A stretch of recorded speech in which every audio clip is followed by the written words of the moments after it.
José Daniel López es presidente de la Alianza IN, que es el gremio de las aplicaciones, fue representante de la Cámara. Alguna vez lo tuvimos aquí en sala de prensa, hablando de temas políticos. José Daniel, un gusto saludarlo. Hola Juan Roberto, un saludo para Andreina, para Juliana y para todos los oyentes de Blue Radio. ¿Usted qué aplicación usa? Yo las tengo a todas, entonces voy a responder diplomáticamente diciendo que cada viaje es con una distinta. Ah, bueno. No, estamos hablando, repito, aquí no es cuestión de tomar partido. La misión nuestra es poner todas las cosas sobre la mesa y lo hemos llamado porque es que, pues, lo vimos incluso en Noticias Caracol hablando del tema. Esta regulación, ¿qué implicaría para ustedes en este gremio de las aplicaciones de movilidad? ¿Qué implica regularlas? ¿Qué tienen en mente ustedes? Bueno, yo creo que esta semana pasó algo al comienzo muy peligroso, terminó en algo positivo y es que hubo un fantasma muy claro a través del borrador de proyecto de ley de la Superintendencia de Transporte de prohibir de facto las aplicaciones de movilidad. Pero digo que también quedó algo positivo y es que el debate público mostró que lo que la opinión pública muy mayoritariamente prefiere es la libertad de elegir, que el Estado no se meta a definir qué contenidos podemos usar en Internet y qué contenidos no podemos usar. Y eso, aunque no es una ganancia en términos de regulación, sí es una ganancia en términos de legitimidad muy importante. Pero el reto no era evitar que las prohibieran. El reto es el que tenemos pendiente hace 9 años, que es el que usted señala, y es el de la regulación.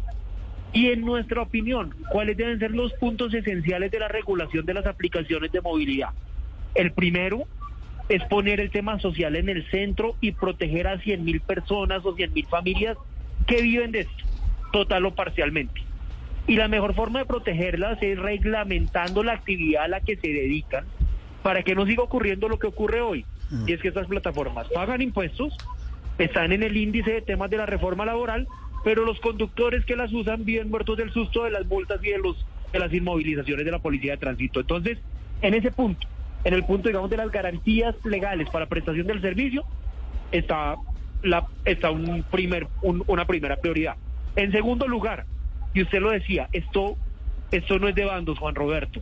Esto no se trata de que en la regulación ganen los taxistas o ganen los del vehículo particular, entre otras porque le quiero contar que en nuestras aplicaciones tenemos más de 230.000 usuarios registrados con vehículo tipo taxi. En cualquiera de las aplicaciones, en Cabify, en InDrive, en Didi, en Uber, en Pivox, en cualquiera, usted hoy encuentra taxis. Entonces, ya no son los taxis contra las aplicaciones, son los taxis y las aplicaciones, pero para eso tiene que nivelar la cancha de lado y lado.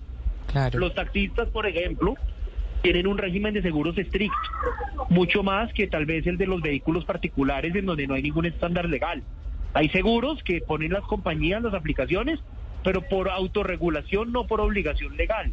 Ese es un punto. Por otro lado, los vehículos particulares que usan aplicaciones tienen más pico y placa, no se van a beneficiar del subsidio a la gasolina que sí van a tener los taxistas, entre otros. Entonces, identificar esas diferencias, esas asimetrías y emparejarlas es muy importante.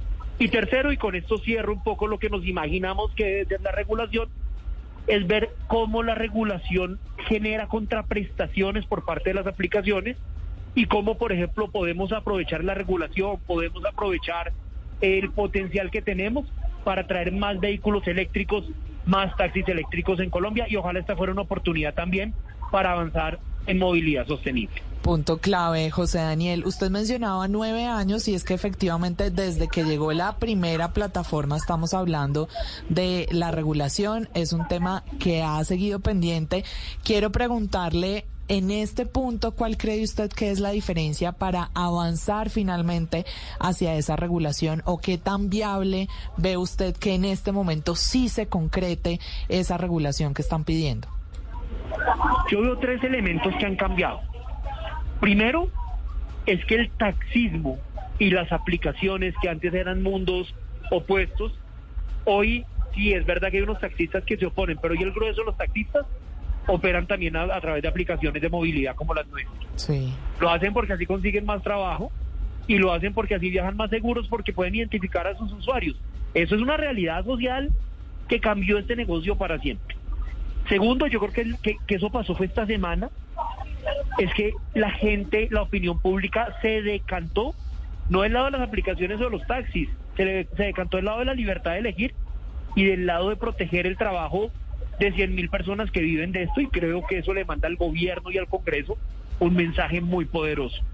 Y tercero, pero eso tal vez tiene mezcla de realidad con deseo, y es que no puede seguir siendo el chantaje, la extorsión, la amenaza, el camino para forzar a cualquier autoridad pública a tomar decisiones. Ojalá este debate, que yo siento que ha madurado, que se ha profundizado, sirva para que la discusión de regulación la demos sobre argumentos, sobre propuestas, sobre pros y contras, no sobre quién trata de sembrar más miedo en el gobierno o en la población. Sin duda, las vías de hecho nos hacen daño a todos finalmente.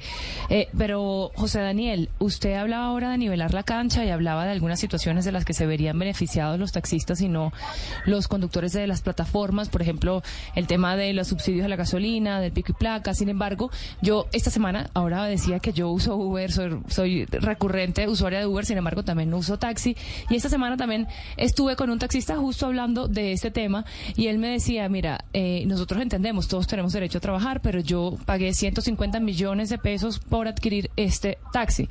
Entonces, por supuesto, por el llamado el cupo, más los seguros, más todo eso. Y cuando estamos hablando de nivelar la cancha, entonces, ¿qué se imaginan ustedes o qué experiencias de otros países se pueden replicar que hayan sido exitosas para que en Colombia se nivele esa cancha y siga siendo, digamos que nos podamos beneficiar los usuarios de tener la posibilidad de utilizar los dos servicios? El cupo es tal vez el tema más fregado en esta discusión.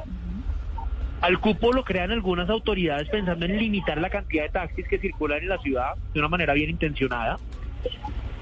Cuando se crea esta regulación, se establece que hay un límite de taxis, pero lo que nunca se previó es que fuera a generarse todo un mercado informal, un mercado secundario en torno a ese derecho de circulación. Pero el mercado surgió, existe, y hoy lo que usted dice es verdad. Muchas veces el cupo en una ciudad como Bogotá o como Medellín puede costar más que el propio taxi, y es una realidad que no es jurídica, que en la mayoría de los casos no se refleja tributariamente, pero que es una realidad económica que hay que entender y que hay que reconocer para esta realidad.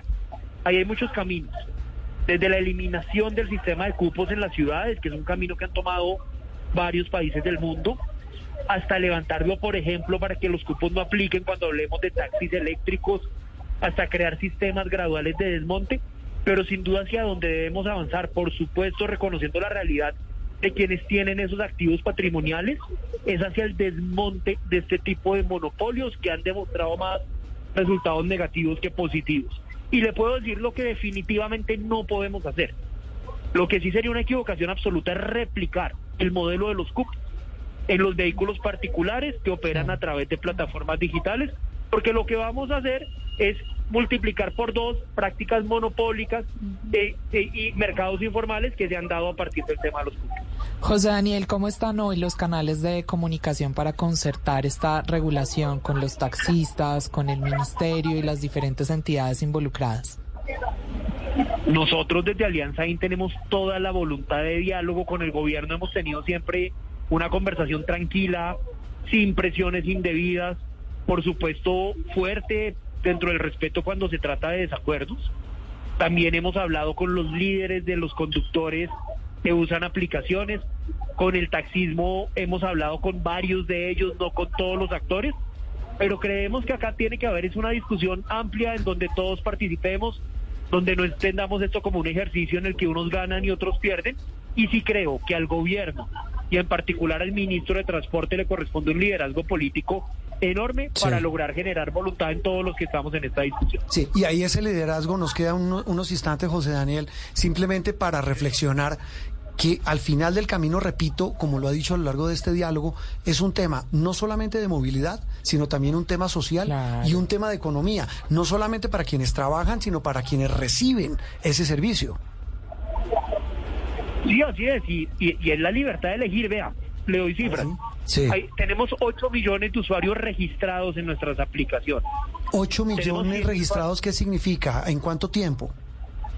8 millones de usuarios que tienen, digamos, registro activo en estas aplicaciones. Eso no quiere decir que todos nos usen todos los días, Sí. puede haber abandonos, puede haber nuevos usuarios, pero eso sí nos da un poco la dimensión del fenómeno del que estamos hablando, de que tanto la gente consume esto. Uf. Una cifra que es del DANE, que a mí me parece impresionante para esta discusión. Por cada hombre que usa aplicaciones para moverse por la ciudad, hay 2 mujeres que la usan. Que era un Entonces, poco sí, algo que el tema de decía Andreina. seguridad. Aquí hay un tema social también importante de seguridad. De seguridad.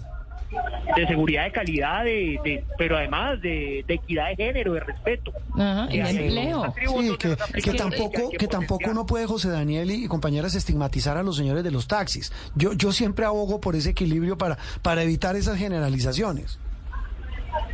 De acuerdo. Y simplemente esta es una realidad de mercado de competencia que muestra que es eso. el público de mujeres califica mejor las aplicaciones por determinadas razones, pero yo también he visto que muchísimos taxistas, yo Sí. también me muevo en taxi a través de nuestras aplicaciones, han mejorado bastante el servicio, Mucho, tienen mejores sí. carros más limpios, mejor trato, porque eso es lo que permite la competencia. Claro, Y en claro, últimas de lo que acuerdo. se trata es de esto, de crear un modelo de competencia. Claro que debe ser justa, claro que debe ser equilibrada, pero sobre todo salir de una buena vez de este limbo. Estuvo bien que evitáramos el riesgo de la prohibición de las aplicaciones, pero no podemos seguir 9 años atrás de lo que no. ya han resuelto buena parte de los países del mundo. Esa es la clave. José Daniel, un abrazo, feliz domingo. José Daniel López, hablando de la